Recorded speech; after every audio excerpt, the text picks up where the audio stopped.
इसमें आपका किरदार क्या है, उसके बारे में अपना बताइए। मैं ठकुराइन हूँ इस परिवार की बड़ी बहू, और जो हमारे मेन किरदार है शंभू, उनकी माँ बनी हूँ, और मेरा कैरेक्टर नेम है जानकी। मैम, जैसा कि आप बंगाली से आती हैं, काफ़ी सीरियल भी कर रखी हैं। नहीं, मैं नाम से सिर्फ घोष हूँ। अच्छा अच्छा। वैसे महाराष्ट्र की ही हूँ, पली बड़ी यहीं पे हूँ, घूमी बहुत जगह हूँ, पर बंगाली नहीं हूँ। नहीं, नाम से बंगाली हाँ, लगता है। सरनेम तो जिससे शादी हो जाती है वो सरनेम आ जाता है। अच्छा अच्छा। तो आप बेसिकली मतलब महाराष्ट्रियन हैं? बेसिकली गुजराती हूँ, born and brought up in Maharashtra. आपका फिल्म कैरियर, जैसे खींच मेरी फोटो का जो सॉन्ग है उसमें सनम टू में सनम तेरी कसम, सनम तेरी कसम, और काफ़ी अच्छे अच्छे शोज़ किए हैं सनम तेरी कसम की, और एक वेब सीरीज़ किए हुए हैं बहुत सारे। कौन सा वेब सीरीज? 2-4 तो अभी एक बहुत, अभी मुझे नाम नहीं याद आ रहा, बहुत पुराने हैं वो वेब सीरीज़, OTT पे किए थे, याद आएगा तो बता दूँगी। बाकी शोज़ तो चलते ही रहते हैं। लास्ट आई थिंक शो था, मैंने आपको अभी बताया था ना, ये शौर्य और अनोखी की कहानी, वो लास्ट शो था। उसके बाद अभी है तो शौर्य और अनोखी की जो कहानी थी उसका भी काफ़ी अच्छा लोग देखते टीवी पे। हाँ, वो कलर्स पे था ना, तो बहुत अच्छा शो। तो उसमें कैसा फैंस की तरफ से कैसा रिस्पॉन्स मिला उसमें आपको? बहुत प्यारा, बहुत परफॉर्मेंस ओरिएंटेड शो था वो, और परफॉर्म करने के लिए बहुत मज़ा आया उस शो में, बहुत उस कैरेक्टर में बहुत लेयर्स थे, तो बहुत अच्छा लगा। अभी जो शो चल रहा है तो उसके बारे में बताइए, क्या किरदार है? ये दंगल के लिए हम लोग नथ कर रहे हैं, और ये जो मेरा कैरेक्टर है, ये शुरुआत तो बड़ी सहमी सी हुई, बट इस सहमी ठकुराइन में एक अलग ही उसका अपना एक दुख है कि वो बच्चा नहीं पैदा कर पाती है, तो कैसे उसके पति को एक नथुतराई के पास जाके अपने लिए बेटा लाना पड़ता है, इस ख़ानदान के लिए चिराग लाना पड़ता है। तो ये बेस है स्टोरी का, ये पूरे स्टोरी का। तो मुझे चिढ़ जो होती है नथुतराइयों से और उस प्रथा से, वो दबी हुई है, कुछ कर नहीं सकते, बिकॉज़ ओपनली ये फॉलो किया जाता है हमारे गांव में। तो ये बेसिक है कि ठाकुर लोगों के घर और बहू और बेटियों पे आप नज़र नहीं डाल सकते, बट बाहर की औरतों को आप नथुतराई बना सकते हो। ये प्रथा है और हम लोगों को आँख बंद करके उसको फॉलो करना पड़ता है। ये मेन मुद्दा है इस शो का। और ठकुराइन का ये मतलब जो दुख है कि वो माँ नहीं बन पाई, और जो उसका बेटा है वो एक नथुतराई से आया है, बट प्यार उसको बहुत करती है, वो माँ से भी ज़्यादा प्यार करती है। तो अभी जैसे तेजो आई हैं हमारी ज़िंदगी में, तेजो वो नथुतराई है जिससे शंभू हुआ है। सो वो कैसे अपने हक के लिए अब ये जानकी लड़ रही है कि मैं हक तो नहीं दूंगी, मेरा बेटा तो नहीं दूंगी, चाहे तूने पैदा किया होगा लेकिन पाला पोसा बड़ा मैंने है, तो वो मेरा ही बेटा रहेगा। तो ये सब लड़ाई है। चाँद पांडे के साथ काम करके कैसा लग रहा है? बहुत अच्छी, बहुत प्यारी लड़की है। सबसे ज़्यादा जैसे अपन मेन लीड्स को देखते हैं ना, टैंट्रम्स होते हैं, कुछ भी करने में प्रॉब्लम, ये वो, बहुत सहनशीलता है उस लड़की में, बहुत ठहराव है। मुझे बहुत अच्छा लगता है उसके साथ सीन्स करने में, और बहुत दिल लगा के काम करती है। तो इस शो में जानकी सिर्फ मतलब रोती है, दुख में है? नहीं, जानकी का एक दूसरा एक रूप है, और वो बहुत स्ट्रॉन्ग भी है। बहुत सारे सीन्स में वो खुद के लिए लड़ी भी है, शंभू के लिए भी लड़ी है, महुआ के लिए, मतलब बेटी के बहू के लिए भी लड़ी है। तो वो सहमी भी है, पर एट द सेम टाइम जब अगर उसको कुछ किसी बात को लेके अगर कोई चीज़ पसंद नहीं आती तो वो लड़ भी पड़ती है। तो वो अपने आप में एक बहुत स्ट्रॉन्ग कैरेक्टर है। और में एक अलग सवाल है कि आजकल सीरियल में कहानी की कमी हो गई है क्या? जो मुझसे कभी पार्ट 2 बनते जा रहे हैं, उसके पार्ट 2 बनते जा रहे हैं, लेकिन पार्ट 2 सफल हो नहीं रहा है, कि कहानी का कमी है, या मतलब किस चीज़ की वजह से लोग? जैसे हम लोग क्राइम पेट्रोल कहते थे, क्राइम पेट्रोल 1 घंटे में कितना प्यारा लगता है, क्यों? क्योंकि शुरू से अंत तक 1 घंटे में ख़त्म हो जाता है, तो क्रिस्प रहती है स्टोरी, और आपको भी देखने में मज़ा आता है। आप एक स्टोरी को कितना खींच सकते हो, है ना? फिर राइटर के पास भी कंटेंट ख़त्म हो जाता है और फिर कुछ नया ढूंढने में लग जाते हैं, फिर कहीं ना कहीं ट्रैक हिल जाता है, स्टोरी का मेन जहाँ से शुरू होता है वो गायब हो जाता है। बट देन ये चलता आ रहा है और चलता रहेगा। या तो फिर बोल के शुरू करो कि 6 महीने की कहानी है, फिर बहुत अच्छा जाएगा शो। तो अगर आपको चलाते रहना है शो तो ये तो होगा ही थोड़ा बहुत। अब हम सब समझ के, ऑडियंस भी समझती है इस बात को, नए लोग आएंगे, नए लोग जुड़ेंगे, नई कहानियाँ बनेंगी, ये सब होता रहेगा। जनरेशन्स पे जनरेशन्स दिखाए जाएंगे, बात आगे बढ़ेगी, पुराने लोग गायब हो जाएंगे, ये सब तो होता चले अगर शो अच्छा चलता है तो।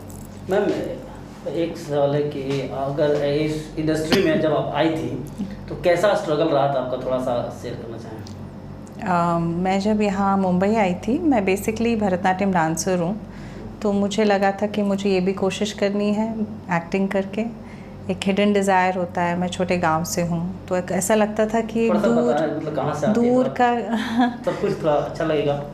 कुछ नहीं, आई मीन शोलापुर अक्कलकोट करके स्वामी समर्थ जहाँ से है, मैं वहाँ की हूँ और छोटे से गांव से हूँ। लेकिन पापा की वजह से, फिर हस्बैंड के, मतलब अपने अपने जो जुड़े हुए लव्ड वन से, उनकी वजह से घूमी फिरी बहुत हूँ। लेकिन फिर ऐसे ही घूमते घूमते मुंबई आ गई और सपनों की दुनिया में आ गई और यहाँ पे मन किया कि कोशिश करने का। और किसी ने मुझे बोला था कि 50 ऑडिशंस दोगी तो शायद एक में पास होगी, तो निराश मत होना। तो यहाँ रोज़ लाखों में लोग आते हैं अपने सपने पूरे करने के लिए। और पर मैं बहुत लकी थी, टच वुड। आई थिंक पहले या दूसरे ऑडिशन में मुझे एक एडवर्टाइजमेंट मिल गई थी। तब मैंने शुरुआत बहुत एड्स से की, बहुत एड्स करती थी तब मैं। पर जर्नी बहुत सिंपल रही, कोई शोशा नहीं, कुछ नहीं। तब ऐसे बस से जाती थी दूर, तब तारदेव में ऑडिशंस होते थे, हम लोग बस से जाते थे। 10 मिनट के ऑडिशन के लिए 2 घंटा जाओ, 2 घंटा आओ ये सब तय किया है मैंने। कोई गॉडफादर नहीं था, कुछ नहीं। सो वही बहुत प्यारी जर्नी रही है। लेकिन ज़रूर कहूँगी कि ब्लेस्ड रही हूँ कि काम मिलता रहा। और फिर अचानक मेरी फर्स्ट शो था सिद्धांत सिनेविजन के साथ, किटी पार्टी।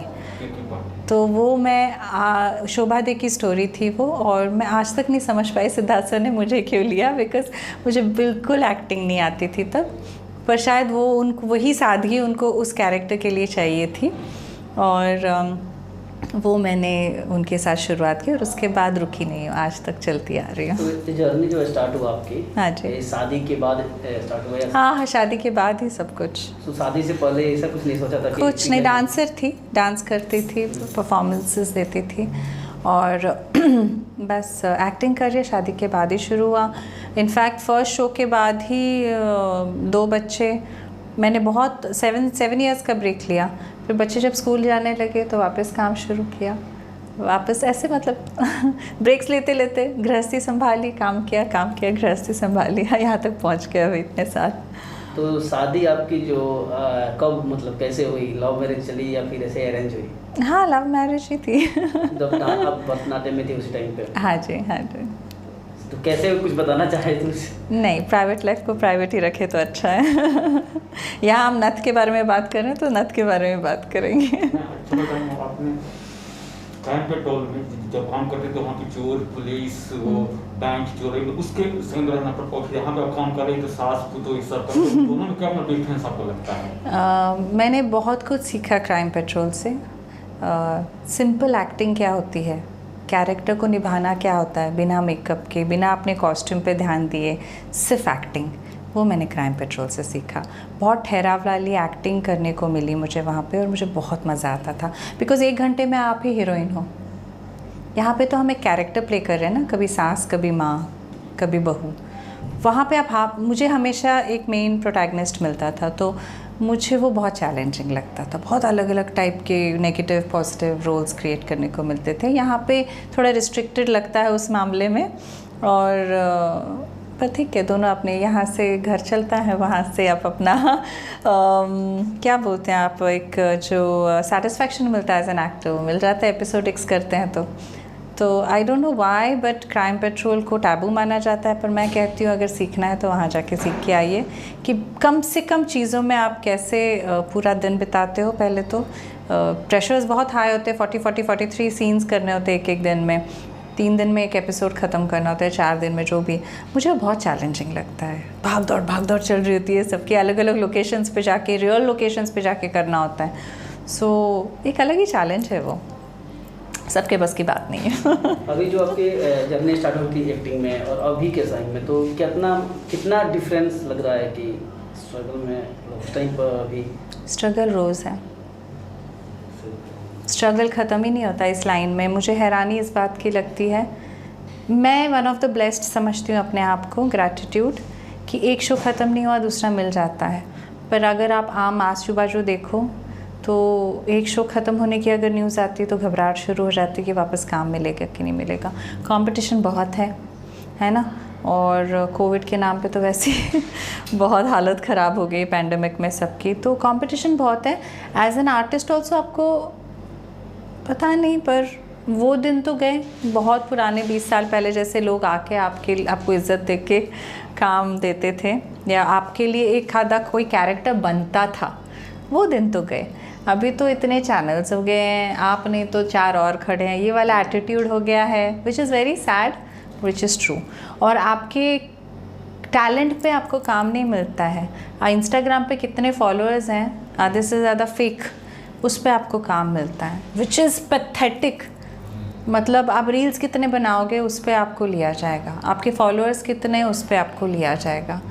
बहुत गंद फैल रहा है। मुझे बहुत रिस्पॉन्सिबल लगता है इस मामले को लेके कि एज अ रिस्पॉन्सिबल एक्टर मुझे लगता है कि ये सब चीज़ें बंद होनी चाहिए। एक्टर को एक्टर की तरह देखो ना, आप उसको अपना धंधा चलाने के लिए मत देखो ना, आप उसको बस कितना, अभी आप होर्डिंग्स लगाना बंद कर दो, आप अपनी तरफ से कुछ नहीं करोगे, लेकिन आप चाहोगे आपका एक्टर रील्स बनाए आपके लिए सब कुछ करे अभी इंस्टाग्राम पे और FB पे।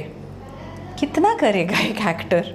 सब जगह से प्रेशर है बहुत। मुझे ये प्लेटफॉर्म में कहने में कोई ये नहीं, डर नहीं लगता कि जो गलत है सो गलत है। लोग कहते हैं इस पे हम अर्निंग करते, पर हर किसी के बस की बात नहीं है 50 रील बनाना और उसमें से पैसे कमाना, है ना। बाकियों के लिए तो बस प्रेशर ही है वो। तो आई थिंक कि दलदल से जितने जल्दी हम सब निकल रहे हैं उतना अच्छा है, और इस बात को बहुत सिंपल रखें, एक्टिंग को एक्टिंग ही रखें। तो दलदल से निकलना कितना इजी है? मुश्किल है, इसमें और बहते जाएंगे। मैंने अपने आप को दूर रखा है, बाकी हर कोई अपना देख ले। नई लड़कियां जो आती है इस दलदल, नई की बात नहीं है इसमें, पुराने भी डूबे हुए हैं। प्रेशर्स ही इतने हाई हैं, अगर आपको अगला काम चाहिए तो आपको करना पड़ रहा है, ऐसा सबको लगता है। पर मैं थोड़ा एक गैम्बल खेल रही हूँ, मैं देखना चाहती हूँ बिना उसके मुझे काम मिलता है कि नहीं मिलता। टच वुड अभी तक तो मिलता है, अब आगे देखेंगे। और इंडस्ट्री में जैसे नई लड़कियां आती हैं उनके लिए बहुत कठिन होता है। बहुत कंपटीशन है ना बच्चियों के लिए। और जैसे मैंने आपको कहा, बेस नींव ही ख़राब है, नींव एक्टिंग पे नहीं देखी जाती। अगर आपको सामने से बोला जा रहा है कि एक्टिंग तो हम इसको सिखा देंगे, एक्टिंग कोई सिखाई जाती है? तो बेसिक तो आप में होना चाहिए ना थोड़ा सा टैलेंट। तो जब बेस ही इतना ख़राब है तो आप क्या एक्सपेक्ट कर सकते हो बेचारियों से? तो आप ब्लेम नहीं कर सकते न्यू कमर्स को, बेसिक थोड़ा सा है, गड़बड़ है। तो आप कितना बच सकते हो आपकी नींव बता देगी। न्यू कमर्स को क्या कहना चाहेंगे जो आते हैं? जस्ट रैट रेस में ना फंसे, थोड़ा पेशेंस रखें और जितना ज़रूरी है उतना ही करें सर्वाइवल के लिए। Thank you so much, have a great day.